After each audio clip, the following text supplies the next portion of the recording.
જય માતાજી મિત્રો બધા કહે છે કીર્તિ પટેલનો વિરોધ ના કરશો. કીર્તિ પટેલ બહુ સારી છે. તો કીર્તિ પટેલના કારનામાં તમે જોયા, એના હગ્ગા જીજાજીએ એવું કીધું કે અમારી પાસે રેશન કાર્ડ લઈ લીધું, બધા કાર્ડ લઈ લીધા, અમારી પાસે મકાન હતું, મકાન એને દસ્તાવેજ કરી લીધો. લાલભાઈ આહિરે બધી ચોખવટ કરી. તમને આગળ વિડીયો બતાવું છું કે કીર્તિ કેટલી હલકી છે. અને એક હમણાં કાચીડો હમણાં બહુ ઉપડ્યો છે, એને આટલા વાલ લઈને આવી ઉંદરડા જેવી મૂછું લઈ કે કીર્તિ પટેલ બહુ સારી છે, તમે જોજો ને બધાનું બહાર પાડશે. અને કીર્તિ પટેલ એ બધાને વીણી વીણીને ગોતીને બધાને એક પરિવારા ફરતી બધાને નંબર પ્રમાણે વિરોધ કરવાની છે. તો કાચીડા તને કીર્તિ પટેલની હજુ ખબર જ નથી. કીર્તિ પટેલ કેટલી હલકી છે. એ કૂતરી જ્યાં હોય ભસ્યા કરે, જેને હોય ને બસકા ભર્યા કરે. એમના ઘરના કુટુંબને મા બાપને કોઈને છોડતી નથી. અને રહી વાત ખજૂરભાઈની, તો ખજૂરભાઈ છે ને અત્યાર લગી 2 કામ એવા નેક કર્યા છે ને એમને, એ કીર્તિ પટેલ નહીં પણ બીજા કોઈથી ન થાય. એ કયા તમને ખબર છે?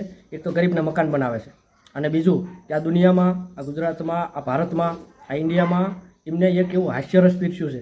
જે રડતા હોય એમને હસાવવાનું કામ કરે છે. એટલે હાસ્યના વિડીયો બહુ જોરદાર બનાવે છે. એટલે એ હાસ્યનું કામ બહુ જોરદાર છે, અને ગરીબોના આંખું ડાલવાનું બહુ કામ જોરદાર છે. એટલે તારાથી કીર્તિ પટેલ આવું ન થાય. તું તો કૂતરી છો, તું તો પૈસા જ કરે છે. એટલે મિત્રો વિડીયો જોઈ લો કીર્તિ પટેલે કેવા કારનામા કર્યા છે, અને વિડીયો થયે સુધી જોજો. સાથે મારા દીકરાના લગ્ન થયા અને ત્રીજે દિવસે મને ઘરની બહાર કાઢી. 1 મહિનામાંની બબાલમાં રાતે 9 વાગે હું 2.5 મહિના બહાર મંદિરે રહી. ત્યાર પછી હું અહીંયા આવી સુરત, અને મેં રૂમ રાખી, અને ત્યાર પછીની હું મારા જાતે હું મહેનત કરીને એને ખાઉં છું. જો મારા દીકરાને કોઈ ન મળવા આવવા દે, મને એના ઘરે ન જવા દે, એવી રીતની મારે એને બહુ કર્યું, બહુ અમને મેટર કરી, બહુ આમ ત્રાસ જ એટલો આપ્યો છે કીર્તિએ કે કોઈ હદ બારો અમને ત્રાસ આપ્યો છે એને. ગોવામાં હોય તો ત્યાં મારા સુરતની અંદર કેવી રીતે આ મોંઘવારીમાં 5,000 તો મારું ભાડું છે, કેમ ઘરે આપવું કયો?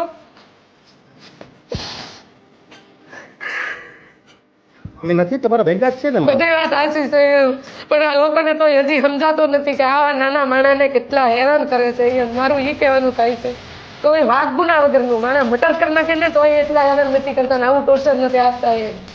એ તમે માં બીજું આગળ એવું બોલ્યા હતા કે મારું રાશન બધું કૂપન, મારું રાશન કાર્ડ મારી પાસેથી લઈ ગઈ એની બેન પૂંજા, મારું આધાર કાર્ડ, પાન કાર્ડ, મારી ગેસની ડાયરી, મારા છોકરાનું બધું. એક શર્ટ હતો એનો ખાલી કામે બે હતો ને હરે કૃષ્ણની જોડ હતી ને, એ મારા ઘરેથી એ શર્ટ લઈ ગઈ. કોઈ વસ્તુ મારા ઘરે રહેવા નથી દીધી. મારી બધી વસ્તુ લઈ ગઈ. તમારી વસ્તુ અત્યારે ત્યાં છે? હા, મારી ટોટલ વસ્તુ ત્યાં છે. બધું મારું રેશનિંગ કાર્ડ એની પાસે છે. કોઈ વસ્તુ મારી પાસે નથી.